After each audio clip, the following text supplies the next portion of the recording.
Hi friends, welcome to day 19 of the 25 push-ups for 25 days challenge to bring awareness to mental health. Today's topic is going to be music and your mood, which is relevant to mental health. Today I feel a lot better than yesterday, which was a challenging one emotionally. But my fingers feel really like overextended, especially my thumbs. I can't even play video games, and when I woke up this morning, it was a little difficult to grip objects because my thumbs were pushed really hard yesterday. Please do not do the tiger claw push-ups I did yesterday. I feel like that's more of a stunt and a psychological test of your pain threshold more than anything. If you want to build a stronger grip, you're better off just doing what rock climbers do and hang on a bar with your fingers. So doing those tiger claw push-ups yesterday was more about testing my physical and psychological limit. So the way it works is that when your body hits this physical limit, this barrier, then you tap into the Navy SEALs 40% rule, which basically states that once you hit that limit, you've only really hit 40% of your capabilities. And this is where you dig deep psychologically.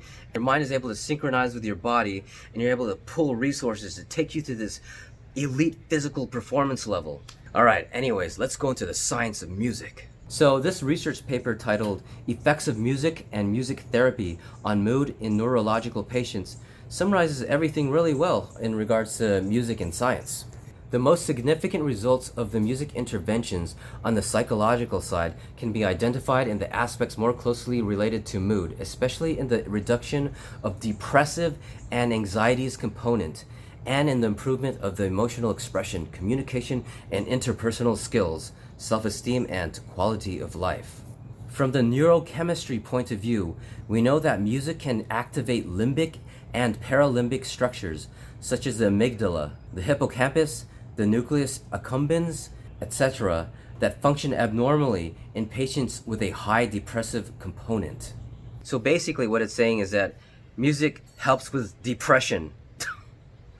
Finally, from the rehabilitative point of view, music can involve and influence motor areas, functioning, and regulation. This effect appears to be connected to the pleasure and thereby can positively affect the mood and consequently the rehabilitative process. Good grief, these scientists have a very confusing way of writing their sentences. What it's basically trying to say is that making music and dancing has a positive effect on rehabilitation. Boom! So now diving deeper into the specifics, listening to music improves recovery after surgery and should be available to everyone having an operation. Wow, that's a powerful statement there, requiring music with surgery. Listening to music before, during, or after a surgical procedure is beneficial to patients and can significantly reduce pain and anxiety and decrease the need for pain medication, according to the most comprehensive review of the evidence so far, involving almost 7,000 patients, published in The Lancet. Analysis of data from 72 trials involving nearly 7,000 patients found that patients were significantly less anxious after surgery and reported significantly more satisfaction after listening to music. They also needed less pain medication and reported significantly less pain compared with controls. Surprisingly, even listening to music while under general anesthetic reduced patients' levels of pain, although the effects were larger when patients were conscious. Wow, less pain medication is needed when music is introduced?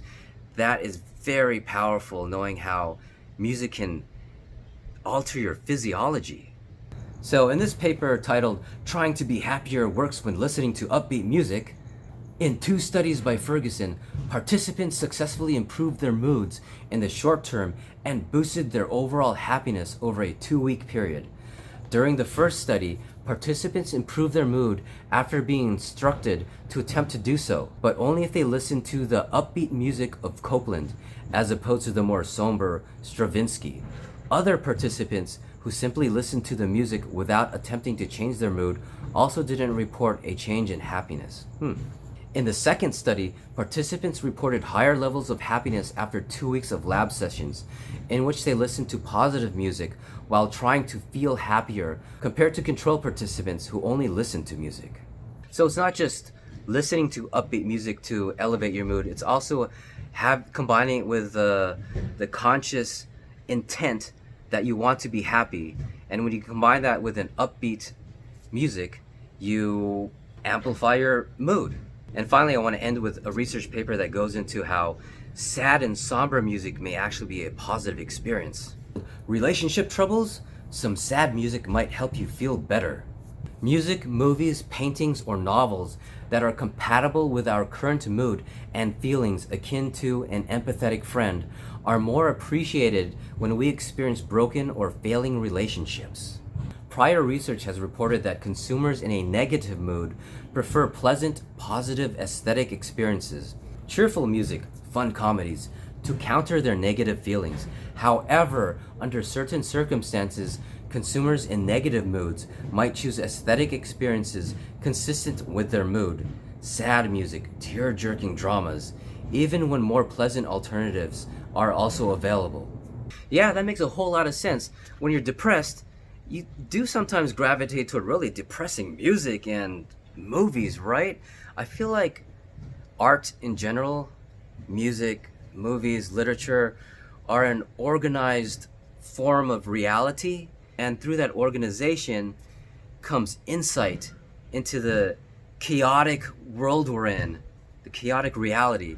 So it does help to have this empathetic piece of music to help you get through the state that you're in.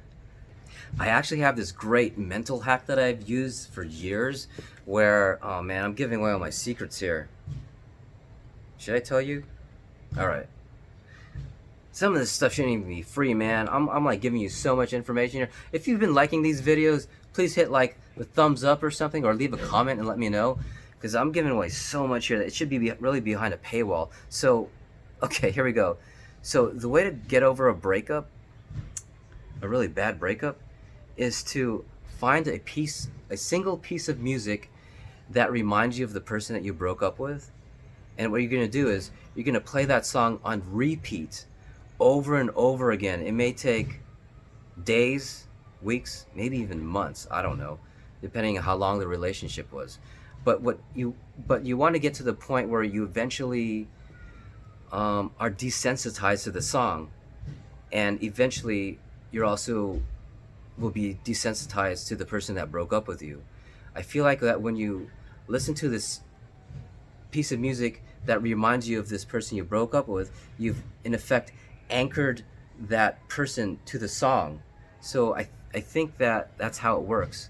There's no scientific reason of how this works. It's just something that I've used in the past, and it's worked like a charm when you're trying to get through something really difficult. Okay, now it's finally time to do the 25 push-ups. And my chest area and my shoulders hurt really bad because of doing those burpees, and my fingers too. So I'm going to try to do some, I think I'm just going to do a dynamic cardio style push-ups. And after that, I'll be testing out that DB method contraption back there. Apparently it's supposed to make your butt really big or something. But I'm more curious about how many calories I burn using that thing compared to a rower. So I'm going to do that for 30 minutes and listen to some positive, upbeat music while I do it. All right, 25 push-ups.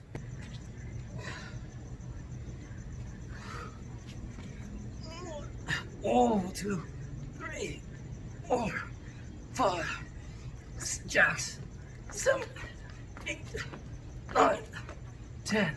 Spider-Man's 11. Whoa. 12, 13, 14, 15. Whew. Taps. 16, 17, 18, 19, 20, 21, 22, 23, 24, 25. Oh my god. That was my shoulder is tired from doing burpees in the last few days. Okay guys, now it's time to test out this DB method. Feel the burn, get the butt. Okay. Interesting. High intensity booty sculpting at home. Tone, tighten, and lift. full body workout. Oh wait, oh cool, you can do oh interesting, you can actually do some ab work. So I feel like Robot Heart has the happiest music sets. Let's just go with the first one here. Workout starting. All right, 30 minutes, 1 minute on, 1 minute off. All right.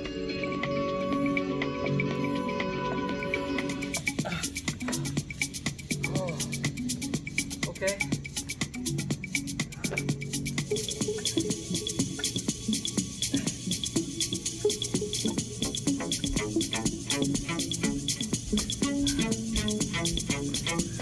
I guess that's supposed to work out your obliques, but I feel like I'm getting a better workout doing the squats, so I'm going to stick with that for the rest of the 30 minutes. Roughly 15 minutes in. It's backwards because it's in mirror mode. I feel like my legs are definitely feeling the burn, and it's nice having my arms at giving a bit of a rest from all those burpees.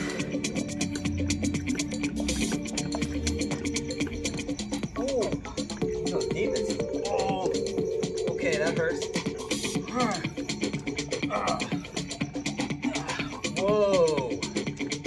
I'm not sure if you're supposed to go this low.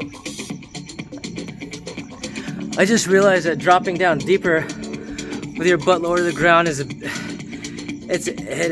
makes it a lot harder.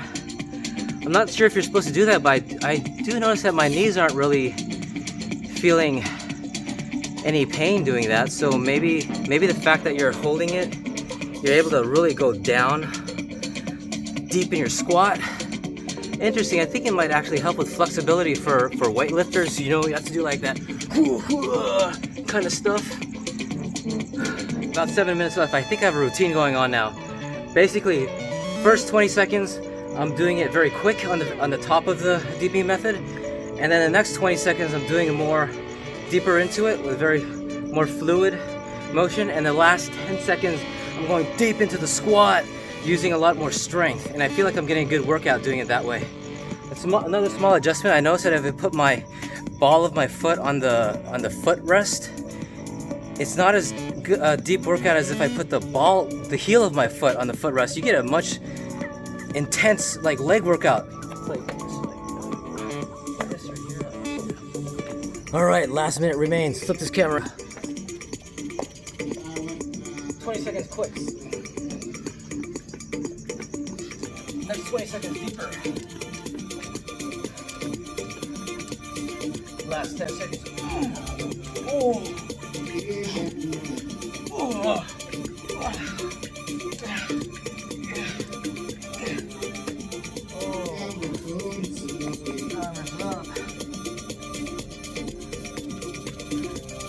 All right, 30 minutes. Let's see how many calories we burned. 270 calories. 32 minutes. 146 beats per minute. Nice. That was a DB method. First impressions. You do work out your lower body. I'm not sure about the oblique stuff. Doing it with I don't feel like I was really working those muscles that much.